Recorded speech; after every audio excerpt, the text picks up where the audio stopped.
Yo, what's up, kembali lagi di channel Brexit. Oke, di video kali ini kita mau ngebahas merek smartphone baru yang hadir di Indonesia. Sebenarnya merek ini udah lama ya di Eropa, cuman baru tahun ini ya, menjelang akhir tahun hadir di Indonesia, yaitu brand iQOO. Dan untuk smartphone pertamanya yang masuk di Indonesia ini iQOO 11, dimana iQOO 11 ini masuk dengan chipset flagship terbaru juga dari Qualcomm, yaitu Snapdragon 8 Gen 2 atau kita bilang aja Snapdragon 8 Gen 2. Biasanya tradisi chipset flagship itu versi terbarunya itu setahun sekali. Kayak misalnya dulu 8 Gen 1 atau Snapdragon 8 Gen 1 itu hadir di tahun ini ya, 2022 bulan Januari, Galaxy S22 Ultra yang pertama pakai chipset tersebut di Indonesia. Nah sekarang ini belum aja 2023 Qualcomm udah mengeluarkan chipset terbarunya nih, 8 Gen 2 atau kita bilang aja Snapdragon 8 Gen 2 yang langsung dipakai oleh brand iQOO. Kelihatan di sini kalau iQOO memang ingin ini ya, mendorong dari sektor chipsetnya, dimana 8 Gen 2 itu chipsetnya kencang, terus spek-speknya yang ditanam di iQOO 11 ini juga mantap-mantap. Kita bahas aja dulu dari layarnya. Ukuran layarnya menggunakan ukuran 6,78 inci, panel AMOLED, resolusi 2K, refresh rate 144 Hz, dan kecerahan maksimal 1800 nit. Kecerahan maksimal di 1800 nit ini cukup terang ya kalau kita pakai smartphone-nya di bawah sinar matahari cerah, bukan mendung ya, sinar matahari cerah. Jadi untuk menggunakan smartphone-nya itu walaupun di panas-panas matahari is okay, kita nggak masalah karena layarnya masih tetap terlihat. Kemudian refresh rate-nya 144, bukan 120, tapi 144. Panelnya AMOLED komplit, semua udah mantep banget di sektor layarnya. Untuk kamera belakangnya ada 3 lensa. Lensa utamanya beresolusi 50 megapiksel dengan OIS, yaitu Optical Image Stabilization, di mana OIS ini berguna untuk menstabilkan pengambilan gambar foto kita gitu. Jadi walaupun kita ngambil di cahaya yang kurang gitu ya, di minim cahaya, nah si OIS ini kan, karena kita kalau foto di minim cahaya itu kamera handphone tuh sensitif ya, goyang sedikit pasti blur, karena malam hari itu memang membutuhkan waktu yang agak lebih lama untuk menangkap hasil foto minim cahaya. Nah si OIS ini atau Optical Image Stabilization ini berguna untuk itu. Jadi walaupun kita foto pada minim cahaya atau malam hari misalnya ya, terus tangan kita agak goyang sedikit, nah OIS ini tetap bisa menstabilkan sehingga hasil yang ditangkap dari gambar tetap jernih dan bening. Keren ada OIS. Kemudian lensa keduanya 13 megapiksel untuk telefoto, optical zoom 2 kali, kemudian lensa ketiganya 8 megapiksel untuk ultra wide. Untuk resolusi videonya nembus di 8K 30 fps atau 8K 30 fps. Untuk 60 fps-nya di 4K.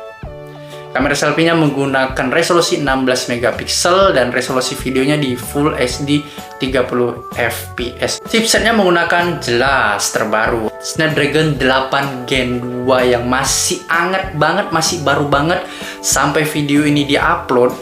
Snapdragon 8 Gen 2 itu atau Snapdragon 8 Gen 2 baru iQOO 11 ini yang menggunakan, dimana chipset terbaru ini diklaim lebih kencang pastinya ya. Juga udah menanamkan chip V2.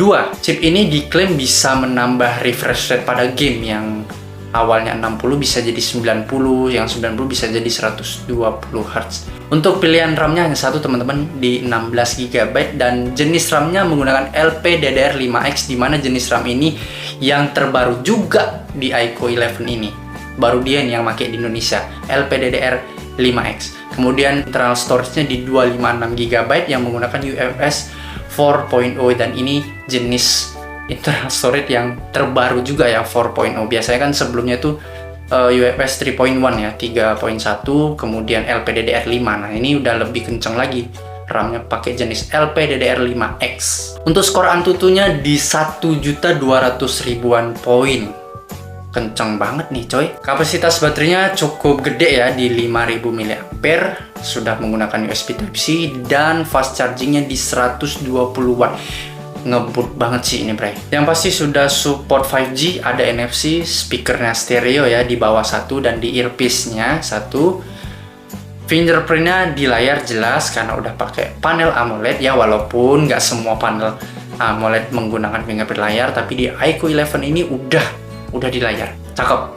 Untuk pilihan warnanya ada dua teman-teman, di Legend dan Alpha. Untuk di Legend ini spesial banget ya, karena Legend ini adalah warna ciri khas dari BMW atau BMW, dimana untuk seri mobil balapnya itu menggunakan warna yang seperti ini ya. Ada 3 warna ciri khas dari BMW, dimana BMW juga melambangkan mobil yang kencang ya di sirkuit. Nah, karena itu si iQOO-nya ini sampai niat kerjasama dengan BMW untuk dalam hal mewarnain smartphone-nya menggunakan warna ini ciri khas dari BMW.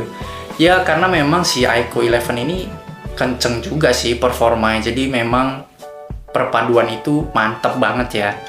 Dan untuk harganya di RAM 16GB dan internal storage 256GB itu dibanderol di Rp10.999.000. Untuk pilihan RAM 16GB dan harga yang masih di bawah 12 juta gitu ya, ini termasuk kategori smartphone dengan harga yang terjangkau dibanding kompetitornya.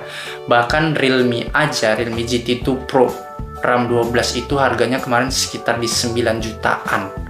Beda sejuta udah dapat 16. 12 ke 6 tuh jauh ya. Nah, makanya si iQOO 11 ini termasuk kategori handphone yang terjangkau dari kompetitornya. Terus kesimpulannya, untuk siapa sebenarnya iQOO 11 ini, Bray? Gitu ya. Jadi iQOO 11 ini lebih cocok memang untuk orang yang memang mengedepankan performa. Jadi memang perkenalan iQOO 11 yang terbaru di Indonesia ini memang sangat menarik perhatian ya, karena di saat dia datang baru dan di saat itu juga dia membawa hal-hal baru yang lain ya, chipset baru, kemudian jenis RAM baru, jenis internal storage yang baru. Jadi memang kalau menurut aku pribadi, iQOO 11 ini cocok buat kalian yang pecinta gaming, pecinta kamera pastinya karena ada OIS, dan yang pasti lebih enak juga untuk dipakai multitasking.